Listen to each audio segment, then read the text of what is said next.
Boa tarde a todos. Nós estamos nesse instante aqui na nossa sede do Atualidades do Direito e do Instituto Avante Brasil, aqui na Avenida Paulista, em São Paulo.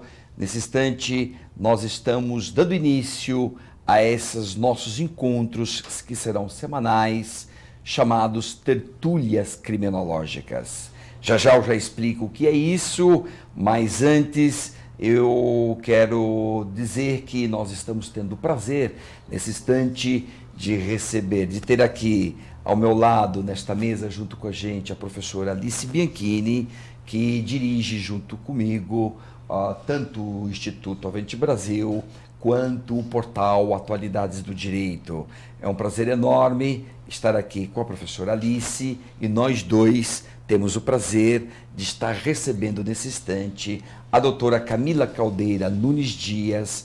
A doutora Camila possui graduação em Ciências Sociais, com licenciatura plena em 2002, depois mestrado em 2005, depois doutorado em 2011 em Sociologia pela Universidade de São Paulo. Atualmente é professora em Políticas Públicas na Universidade Federal ABC, pesquisadora também do Núcleo de Estudos da Violência da USP e colaboradora do Observatório de Segurança Pública da Unesp. Desenvolve pesquisas no campo da Sociologia da Violência, especialmente desenvolve pesquisas sobre sistema prisional, relações sociais entre presos, crime organizado, segurança pública e violência criminal. Especificamente, para este nosso encontro de hoje, nós vamos ouvir a professora Camila sobre o tema violência, PCC e prevenção do crime. É uma pesquisa que ela fez entrando mesmo nos presídios, conversando com presos, o vínculo dos presos PCC, porque isso tudo é muito nebuloso. Na verdade, nós estamos hoje vendo uma nebulosidade incrível tudo que se fala de PCC. Se você tem prestado atenção, a própria mídia está parando de falar ou parou de falar de PCC, o nome PCC, nem aparece mais. É uma coisa nebulosa, estranha, que nós estamos aí trabalhando agora para descobrir. Mas, em suma, professora Alice Bianchini, as primeiras palavras, e depois a professora Camila. E desde logo eu já digo, tertúlias criminológicas, foi um nome que nós demoramos para acertar que nome seria esse nosso encontro descontraído, gostoso e tal. E no final, tertúlias criminológicas, tertúlias, eu aprendi isso muito lá na Espanha, no meu doutorado. Eu fiquei quase 3 anos na Espanha estudando para fazer meu doutorado e lá se utiliza muito. Tertúlias é bate-papo, é uma charla, como eles falam, é uma conversa descontraída sobre algum assunto. É muito comum, todas as rádios da Espanha, todas têm suas tertúlias. Geralmente à noite, na madrugada, né? Tertúlias taurinas, só fala de touro. Tertúlias futebolísticas, tertúlias, etc. Então você vai escolhendo um guia, um tema para conduzir, um tema condutor e vai tocando. Então, em suma, eis aqui esse tema, professora Alice. Bom, cumprimento o professor Flávio, principalmente aqui a Camila, né? Nós estamos inaugurando hoje, então, essa nossa tertúlias. E é interessante, o professor Flávio falou de onde que vem o tema, mas eu queria dizer também do subtítulo. Então, são tertúlias criminológicas, como o professor Flávio falou, e nós vamos abordar a questão da violência, nós vamos abordar a questão da prevenção e vamos abordar a questão do crime. Então, sempre lembrando que, apesar do tema bastante denso que nós estamos abordando, né, professora Camila, falando de tertúlias criminológicas, mas a ideia aqui, né, professor Luiz Flávio, é de fazer uma coisa mais solta, mais tranquila, mais leve e não pesar tanto, porque o tema já por si só já pesa, né? A gente vai falar de PCC, vamos falar de muita brutalidade, nós vamos falar de muita coisa ruim, com certeza. Então, a gente tenta, pelo menos no formato do nosso programa, no formato aqui do nosso debate, dos nossos encontros, é fazer um pouquinho mais leve, um pouquinho mais tranquilo, tanto que a professora Camila vai falar, e a qualquer momento, tanto o professor Luiz Flávio quanto eu, podemos fazer algumas intervenções, e esse é o objetivo nosso aqui. Agora, lembrando também que nós falamos de violência e falamos de crime. E eu dizia até, professor Luiz Flávio, quando a gente estava pensando batizar, como é que a gente vai chamar isso que nós vamos fazer, de preferência toda terça-feira, excepcionalmente pode vir a ser em outro dia, algum outro horário, mas de preferência, né, toda terça-feira, e a gente falava, poxa, mas a gente vai falar de crime e violência, não é a mesma coisa? E o pessoal da sociologia é que melhor pode dizer para nós que, na verdade, não é a mesma coisa, né? Nós temos várias violências que não acabam nunca se consubstanciando num crime, porque para ser crime, da forma como nós, do direito penal, estamos acostumados a falar, tem que ter uma tipificação, ou seja, tem que ter um preceito precundário, o preceito primário, que vai falar da descrição da conduta, e o tal do preceito secundário, que vai aplicar a pena. Daí, para nós, isso é crime. Então, nós temos muitas e muitas violências que nem sequer se transformaram em crimes, né? E essa eu até vou aproveitar um pouquinho do conhecimento da sociologia da Camila, para começar perguntando exatamente isso, um pouquinho falar sobre isso, para depois a gente poder entrar no nosso tema. Tá certo.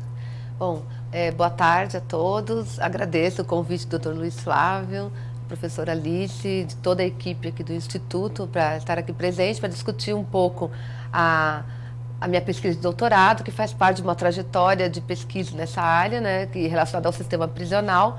Mas, começando com a pergunta da professora Alice, tem muita violência que não está tipificada como crime, e muitos crimes não são violentos, né?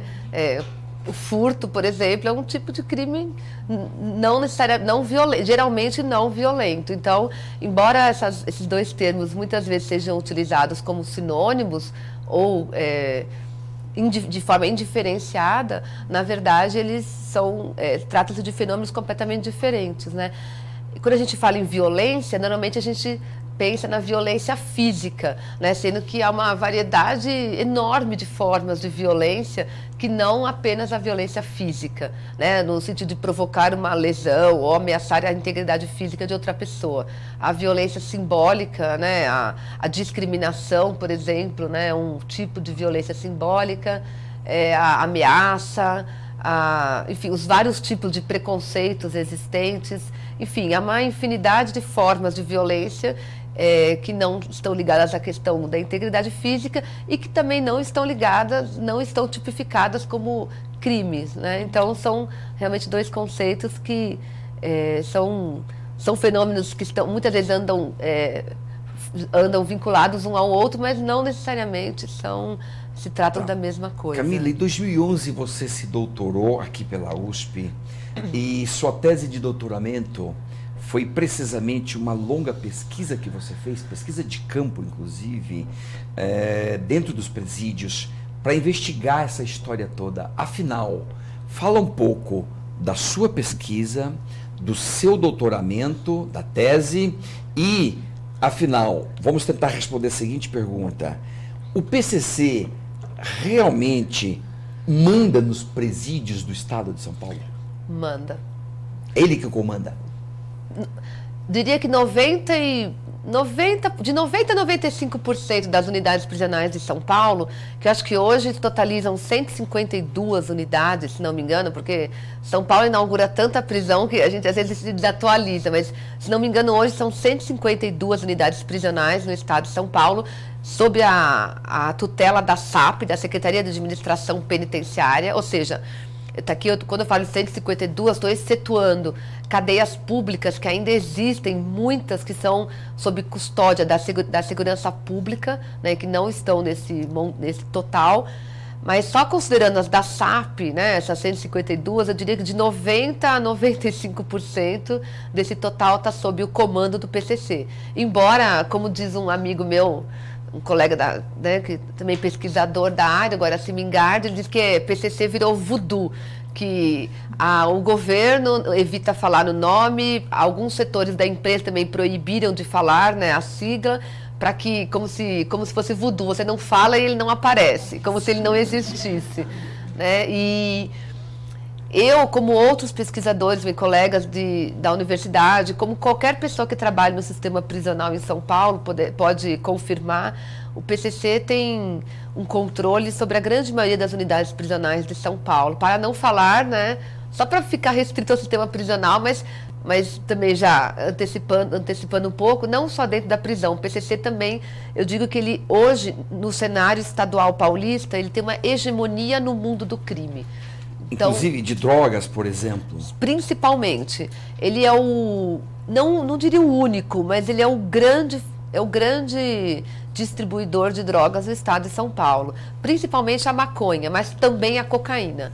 Mas da maconha eu diria que quase toda a droga distribuída em São Paulo, no caso da maconha, Nós vamos voltar a esse tema porque é sumamente relevante ver os reflexos do PCC fora dos presídios. Mas como sua tese foi dentro dos presídios, quantas horas você passou dentro dos presídios? Nossa, difícil avaliar em horas, porque eu fazia, a minha pesquisa foi no interior, foi em 3 unidades do interior do estado de São Paulo, na região oeste. Então, como eu tinha que viajar para lá, eu ficava sempre uma semana inteira, uma semana cheia, de segunda a sexta, e como as unidades prisionais não ficam nos centros urbanos, elas ficam distantes e não tem transporte, eu acompanhava os ônibus que levam os funcionários, e os funcionários que entravam às 7h30 da manhã e saíam às 5h30 da tarde, então eu ficava nesse período dentro das unidades prisionais, né?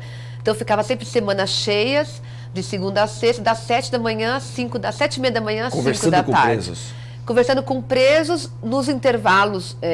A gente só pode conversar com o preso durante o banho de sol, que na grande maioria, nas unidades comuns de regime fechado em São Paulo, funciona das 7h30, 8 horas da manhã até às 11h, depois eles são trancados nas celas para almoço, e à tarde eles soltam por volta de 1h da tarde até às 3h30, 4 horas.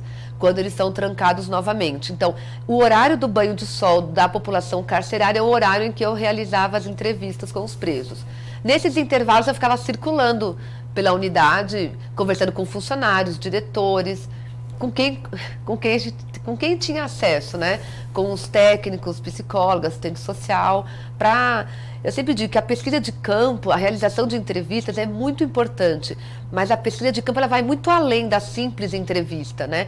Porque muitas vezes as coisas mais interessantes que a gente vê não é na hora que está fazendo uma entrevista formal, são nas entrelinhas, são em bate-papos nos corredores, quando você está tomando um café com o diretor, com o funcionário, com o próprio preso. Qual é a conclusão do seu trabalho? Se o PCC foi dominando paulatinamente, foi comandando os presídios, isso foi com a conivência do Estado ou eles fazem isso paralelamente contra o Estado? E apesar do Estado, né? Apesar do Estado, contra o Estado ou junto com o Estado? Olha, doutor Luiz, sabe, eu acho que é uma mistura um pouco de tudo isso. Se a gente pegar no início, quando o PCC é criado... Que ano que se deu a criação? A criação, né, segundo a narrativa do próprio PCC, em 1993. O PCC é criado por um grupo de 8 presos que estavam no anexo da Casa de Custódia de Taubaté, que eu chamo de uma excrescência do sistema prisional. O anexo da Casa de Custódia era uma unidade prisional em que funcionava durante os anos 80 até os anos 2000, funcionou como um RDD, mas um RDD não oficial, um RDD absolutamente... sem nenhuma transparência a respeito do seu funcionamento, onde os presos ficavam em isolamento o tempo inteiro, não tinham convivência, não tinham banho de sol, enfim. E que além disso, né, além desse absurdo, os presos também, como é relato quase total, todo mundo diz isso, todo mundo que esteve lá, e pessoas também ligadas aos movimentos de direitos humanos dizem isso. Era uma unidade onde a violência contra os presos era sistematicamente praticada com não só a conivência, mas também a participação direta dos seus diretores, né? Então, e ela nesse ambiente que o PCC é criado em 93, num momento que eu afirmo que é um momento de reversão de todas as tentativas de humanização que passou durante o governo Montoro, uma tentativa de humanização do sistema prisional, né, com a gestão do José Carlos Dias, e de controle da ação policial. Então, toda aquela euforia democrática dos anos 80, o início dos anos 90, na área da segurança pública, é um momento em que há uma reversão de tudo isso, que é marcada pela escalada da violência policial e por uma série de violações de direitos, de eventos, de extrema violência institucional dentro das prisões. Só para lembrar, em 87 tem uma rebelião na penitenciária do Estado, onde 30 presos são assassinados. Em 89, há o caso que ficou conhecido como o caso do 42º DP, onde 18 presos morreram asfixiados porque foram trancados numa cela, mais de 30 presos num cubículo, e 18 morreram asfixiados. E em 92, o massacre do Carandiru, que é o ponto culminante dessa escalada. Então, não é à toa, no meu entender, que o PCC é criado em 1993 como uma espécie de efeito dessa política de segurança repressiva e dessa série de eventos de violação, de graves violações de direitos. Legal. Nós estamos então aqui ouvindo Camila Caldeira Nunes Dias, socióloga, doutora pela Universidade de São Paulo e pesquisadora do Núcleo de Estudos da Violência da USP.